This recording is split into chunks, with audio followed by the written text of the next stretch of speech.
प्रेक्षकांनो, आज खूप छान दाखवलंय टिपक्याची रांगोळी। अप्पू पहाटे पहाटे उठते आणि खडूस किती वाजले सांग ना। आता शशांक असतो खाली झोपलेला, ती उठून बघते तर हा पठ्ठ्या खाली। आता अप्पू त्याला उठवायचा प्रयत्न करते, पण त्याच्या कानामध्ये कापूस असतो आणि वरून मफलर लावलेला असतो, त्यामुळे त्याला ऐकू येत नसतं। शेवटी तो एक एक वस्तू काढून ठेवतो आणि मग अप्पू म्हणते, झालं का तुझं खडूस? काय चाललंय तुझं? इथे का झोपलायस तू? शशांक म्हणतो, अपूर्वा, रात्री 2-2:30 वाजेपर्यंत घोरत होतीस तू, मला झोप आली नाही ग तुझ्या घोरण्यामुळे। शेवटी ना मी कानात बोळे घातले, मफलर गुंडाळला, तेव्हा मला झोप लागली। अप्पू काही कबूल करत नसते की ती घोरतीये म्हणून। ती म्हणते, माझा विश्वासच नाहीये, तू खोटं बोलतोयस खडूस। शशांक म्हणतो, अपूर्वा तू खूप विचित्र घोरत होतीस। अप्पू म्हणते, तू काही बोलतोयस हा खडूस? शशांक म्हणतो, हे बघ मी आता ना व्हिडिओ काढून ठेवेल, तुला पुरावा दाखवेल। अप्पू म्हणते, मी तुझ्यावर या बाबतीत विश्वास ठेवणार नाहीये, मी घोरत नाही हे मला माहिती, आणि तू आता पुन्हा म्हटलास ना खडूस तर बघ। अप्पू आता शशांकला उशा मारायला लागते आणि म्हणते, मी हार मानणारच नाहीये, आता जर म्हटलास ना मी घोरत होते तर बघ खडूस। तर इकडे माई, प्राची आणि पन्ना काकू तिघी किचन मध्ये आहेत। ही प्राची फोनवर बिझी असते। माई म्हणतात, अगं अप्पू आणि शशांक उठले का? प्राची म्हणते, माहित नाही माई, बाबा गेलेत वरती। माई म्हणतात, हे बघ प्राची, तुळशीजवळ दिवा लावून ये बरं। प्राची फोनवर बोलता बोलताच काम करत असते। पन्ना काकू म्हणत असतात, अगं प्राची, नाश्त्याला बोलव सगळ्यांना खाली, तुझं झालं की। ती सारखी फोनवर असते, त्यामुळे पन्ना काकू म्हणतात, अगं फोन बाजूला ठेव ना प्राचू, आधी काम कर।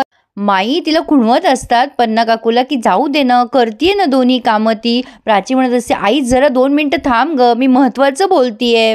पन्ना काकू शेवटी म्हणतात, अगं मी करते वाटलं तर ते काम, तू फोनवर बोलून घे प्राची। प्राची म्हणते, आई मी करते ग दोन्ही काम, थांब ग जरा। प्राची फोनवर बोलता बोलताच दिव्यामध्ये तेल ओतते आणि ती बरणी तशीच उघडी ठेवून तिथून निघून जाते। पन्ना काकू म्हणतात, बघितलं ना, आजकालची मुलं अजिबात ऐकत नाहीत। माई म्हणतात, जाऊ दे ग पन्ना, हे वयच असं असतं। पन्ना काकू म्हणतात, अहो माई, असे एका कानाला फोन, असं वाकड्या मानेने कुठे कामं करता येतात का? मी म्हणते, मान दुखत कशी नाही यांची? आता माई बघतात की प्राचीने ते बरणीचं झाकण उघडच ठेवलंय आणि म्हणतात, बघ कशी धांदरट आहे आपली प्राचू, आपण अप्पूला बोलत असतो पण आपली प्राची पण धांदरटच आहे हा। पन्ना, माझ्या प्राचीला सुद्धा शशांक सारखा समजूतदार आणि तिला समजून घेणारा नवरा मिळू देत फक्त। आणि पन्ना काकू खरंच त्या विचारामध्ये गुंगलीये की प्राचीचं कसं व्हाव। कुक्की गेलाय अप्पू आणि शशांकचे भांडणं सोडवायला। शशांक म्हणतो, हे बघ कुक्की, ही मला मारतीये, बाहेर सांगू नकोस, पण ही मारत होती मला। अप्पू म्हणते, हा खोटं बोलतोय, मी घोरत होते म्हणून। कुक्की म्हणतो, अरे काय चाललंय, तुम्ही आई बाबा होणार आहात ना, भांडू नका रे। अप्पू एवढ्या जोरात ओरडत असते, समोरचा माणूस खोटं बोलत असेल तर आपण शांतपणे ऐकून घ्यायचं का? शशांक म्हणतो, मला बोलू तर द्या। कुकी म्हणतो, अरे मला बोलू द्या, काय सकाळी सकाळी भांडताय, काय मुद्दा काय भांडायचा? शशांक म्हणतो, अरे ही रात्रभर मोठ्या मोठ्याने। अप्पू काही शशांकला बोलू देत नसते, ती म्हणते, खोटं, 1 नंबरचा खोटारडा आहे रे हा। अरे खडूस, तू बाबा होणार आहेस ना, आता होणाऱ्या बाळाला असं शिकवणार आहेस का? शेम ऑन यू खडूस। शशांक म्हणतो, अरे ही मला बोलूच देत नाहीये। अप्पू म्हणते, मला नाही ऐकायचं तुझं काही, मी चालले। कुकी म्हणतो, माझं तरी ऐका। अप्पू म्हणते, नाही, मला ना आता कोणाचं काहीच ऐकायचं नाहीये। अप्पू तिथून निघून जात असते तेव्हा कुकी जोरात ओरडतो, अरे बाबांनो, दुर्गा आत्या येतेय। आणि कुठे या दोघांचे भांडणं थांबतात। कुकी म्हणतो, अरे केव्हाच तेच सांगत होतो, दुर्गा आत्या येतेय, मला बोलूच देत नाहीये तुम्ही। अप्पू विचारतीये, केव्हा येतेय दुर्गा आत्या? आता कुकी फक्त हाताने खुणवतो की आत्ता येतेय असं काहीतरी, म्हणजे मला जाणवलंय, फक्त त्याने हात असा पुढे केलाय। असो, आता इकडे प्राची मॅडम दिवा घेऊन जात असतात तुळशीजवळ, तर तिच्या हातनं थोडंसं तेल दिव्यातनं कलंट खाली। सुमी, अमेय आणि मानसी तिथेच बसले।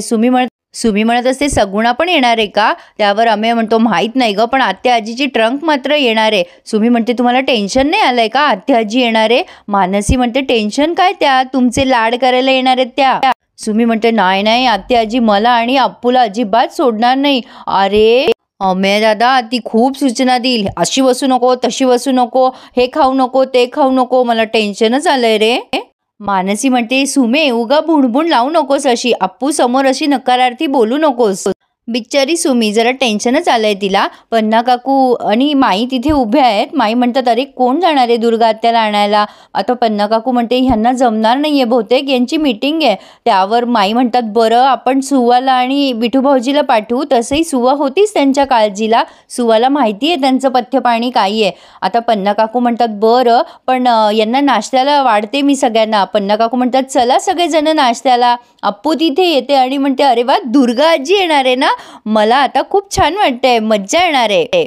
सुमी म्हणते हा तुला मजा येणार आहे पण मला ओरडा खावा लागणार आहे. मानसी म्हणते बरं ते सगळं नंतर बघूयात, नाश्ता करून घेऊ पटकन. मानसी किचनमध्ये जाणार तेवढ्यात कुकी म्हणतो आपण ना इकडेच नाश्ता करूया बैठकीमध्ये. अपर्णा जा तू प्लेट्स घेऊन ये. अप्पू म्हणते अगं पन्ना काकू मी येते तुझ्या मदतीला. मानसी म्हणते थांब ग अप्पू मी जाते मदतीला. अप्पू म्हणते बरं मग मी तोपर्यंत दुर्गा आत्याला फोन करते. आता ह्या पन्ना काकू माई सगळेजण किचनमध्ये जाणार तेवढ्यात पन्ना काकूचं लक्ष जातं की खाली फरशीवर तेल सांडलंय. अप्पू तिच्या तंद्रीत असते, मोबाईलवर बघत असते ती दुर्गा आत्याचा नंबर. पण पन्ना काकू प्रसंगावधान साधतात आणि इतक्या पटकन पळत जातात ते अप्पूकडे. अप्पू पुढे पुढे येत असते, तिचा पाय तेलावरनं घसरणार तेवढ्यात पन्ना काकू तिला सावरते आणि पकडते. आता हे सगळं त्यांनी बरं स्लो मोशनमध्ये दाखवलंय. शशांक पण एकदम पॅनिक होऊन जातो, काय झालं काय झालं. आता पन्ना काकू इतकी काळजीने म्हणते अप्पूला लागलं नाही ना अप्पू, नाही ना लागलं तुला.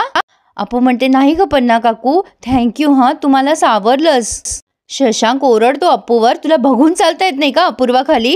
अप्पू म्हणते अरे चिडू नको खडूस, खाली बघ काहीतरी सांडलंय खाली, मला दिसलं नाही रे ते. शशांक आणि सगळेच जण बघायला लागतात अरे हे काय सांडलंय. मग पन्ना काकूच बघतात की खाली तेल सांडलेलं आहे. आणि आता तेवढ्यात प्राची येते तिकडनं. पन्ना काकू एवढ्या जोरात ओरडतात तिच्यावर प्राची तुला काही अक्कल आहे की नाही, तुला मी केव्हाचं म्हणत होते की फोनवर बोलू नकोस, फोन बाजूला ठेव आणि मग कामं कर, तुला काही कळतं की नाही. नाही तुला माझं ऐकायचंच नसतं ना. मगाशी तू फोनवर बोलण्याच्या नादात दिवा नेताना गेलीस, तो दिवा वाकडा झाला आणि किती मोठं तेल सांडलं इथे, कळतंय का तुला, दिसतं का. प्राची तुला लक्षात कसं येत नाही ग, 2-2 गरोदर मुली आहेत आपल्या घरात. अप्पू जर पडली असती आता तर आपल्याला केवढ्याला पडलं असतं, काही कळतंय का तुला हे प्राची. प्राची म्हणते सॉरी ग आई माझ्याकडनं चुकून झालं ग. आता माई जातात पन्ना काकू जवळ आणि म्हणतात शांत हो वापरणा. कुकी म्हणतो अगं तू प्राचीला ओरडती असते ही अप्पूसाठी. पन्ना काकू म्हणतात मी काही शत्रू नाही आहे अप्पूची, मला नाही पटत तिच्या गोष्टी, मी असते कधी कधी नाराज तिच्यावर, म्हणून मी अप्पूची किंवा तिच्या होणाऱ्या बाळाची काळजी घेणार नाही असं होत नाही. प्राची अप्पू जवळ जाते आणि म्हणते सॉरी ग अप्पू, अगं मी न फोनवर बोलण्याच्या नादात होते म्हणून माझ्याकडून तेल सांडलं, तू बरी आहेस ना अप्पू, तुला कुठे लागलं नाही ना. अप्पू म्हणते प्राचू अगं शांत हो, मला काहीही झालेलं नाहीये, खरं तर मीच तुला सॉरी म्हणायला हवं. अगं खरंच आत्या आजीच्या फोन करण्याच्या एक्साइटमेंटमध्ये मी न खाली न बघताच चालले आणि माझ्यामुळेच तुला ओरडा बसला ग प्राचू. प्राची म्हणते नाही ग ते महत्वाचं नाहीये, तुला काही लागलं नाही ना अप्पू. अप्पू म्हणते नाही ग प्राचू खरंच नाही लागलंय. प्राची म्हणते अगं अप्पू आई तुझ्यासाठी ओरडली ना, मला काहीच प्रॉब्लेम नाहीये. प्रेक्षकांनो आता आपल्याला कानेटकरांची पहिल्यासारखी युनिटी छान दिसतीये. पन्ना काकू म्हणतात मी नाश्त्याचं बघते चला सगळेजण. तेवढ्यात अप्पू पन्ना काकूला थांबवते आणि पटकन पन्ना काकूला मिठी मारते आणि सगळेच जण अप्पूकडे बघतच राहतात आणि एक वेगळंच समाधान प्रत्येकाच्या चेहऱ्यावर आहे की फायनली ह्या दोघींचे गैरसमज कमी झालेत. पन्ना काकू सुद्धा अप्पूच्या पाठीवरनं हात फिरवते आणि म्हणते पुरे आता चला, भूका नाही लागल्यात का तुम्हाला, आणि आतमध्ये सगळ्यांनी नाश्ता करायचा आहे. सगळेजण मग किचनमध्ये जात आहेत. कुकी आणि शशांकच बाहेर असतात. शशांक मनात विचार करतोय आज माझा वाढदिवस आहे, कोणाच्या लक्षात नाहीये वाटतं. असो गडबडीमध्ये विसरले असतील, पण आता नाश्त्याला बसल्यावर लक्षात येईल सगळ्यांच्या. कुकी बघतोय की हा खूपच सिरियस झालाय. तो म्हणतो काय रे काय झालं शशांक, चल ना नाश्त्याला. शशांक म्हणतो नाही तुम्ही जा, मी आत्ता ऑफिसमध्ये महत्त्वाचं जरा माझ्या फोन करून येतोय, तुम्ही जा. आता हे गेलेत सगळेजण किचनमध्ये नाश्त्याला. आता मुगाचा शिरा केलाय माईंनी. माई म्हणतात अप्पू आणि तू खाऊ शकता, पौष्टिक असतो. आता कुकी सहज म्हणतो शशांकचा वाढदिवस आहे का आज. आता सगळ्यांच्या लक्षात येतं अरे हो खरंच की. कुकी म्हणतो अरे खरंच शशांकचा वाढदिवस आहे आज, माईंच्या लक्षात असतं. मानसी म्हणते अच्छा म्हणून माईंनी शिरा केला तर. अरे पण सुमी म्हणते शशांक दादाने आठवण करून द्यावी ना. आम्ही म्हणतो अरे आपल्या लक्षात आहे की नाही हे चेक करायला विषय नसेल काढला त्याने. उगी म्हणतो अमेय तरीच मी आता येताना तो जरा सिरियस होता हे तो चिडलाय बहुतेक आपल्यावर. आपू म्हणते हे जे काय झालं ना ते बेस्टच आहे, कोणी विषय काढलाच नाहीये ना तर आपण त्याला सांगूच नाही की आपल्या लक्षात आहे, आपण सरप्राईज देऊ ना त्याला. सुमी म्हणते काय सरप्राईज द्यायचं. आपू म्हणते अगं घरच्या घरी काहीतरी सरप्राईज देऊ, डेकोरेशन करूयात, केक वगैरे ऑर्डर करूयात.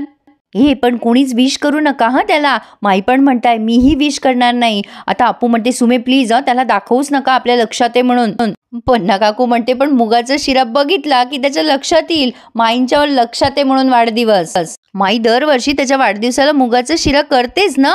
तेवढ्यात शशांक आलाय, मग हे सगळे इकडे तिकडे बघून घेताय. अरे वा शिरा केलाय का. शशांक माईच्या जवळ जातो आणि म्हणतो अरे वा माई माझ्यासाठी शिरा केलास आज. माई म्हणतात अरे अप्पू आणि सुमीसाठी केलाय. हे ऐकून शशांकचा चेहरा उतरलाय. अप्पू म्हणते ए माई मला नाही ग आवडत मुगाचा शिरा, मला ना काहीतरी वेगळं खावंसं वाटतंय, पण मला पण सुमीसारखे डोहाळे लागलेत. माई म्हणतात सुमीचा काय संबंध. आता हे सगळे माईला मुद्दाम म्हणतात अगं माई सुमीच म्हटली होती ना तुला मुगाचा शिरा कर म्हणून. अप्पूला विचारायचं ना तिला काय हवंय. आता हे उगाच डिस्कशन करताय शशांकला चुकवायला. शशांक म्हणतो हा शिरा सुमीसाठी केलाय. सगळे म्हणतात हो. अप्पू म्हणते मी नाही खाणार मुगाचा शिरा, मला ना तो अक्रोडचा शिरा आवडतो. अप्पू म्हणते हे बघ आज सुमीचे डोहाळे पुरू दे, उद्या तुझी आवडती डिश.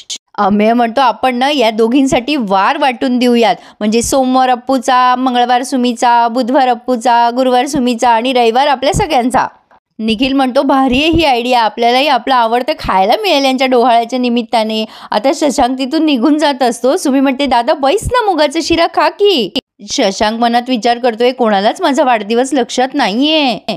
प्राची म्हणते अरे दादा नाश्ता कर ना आमच्या बरोबर. आता शशांक चिडतो आणि म्हणतो भूक नाहीये मला.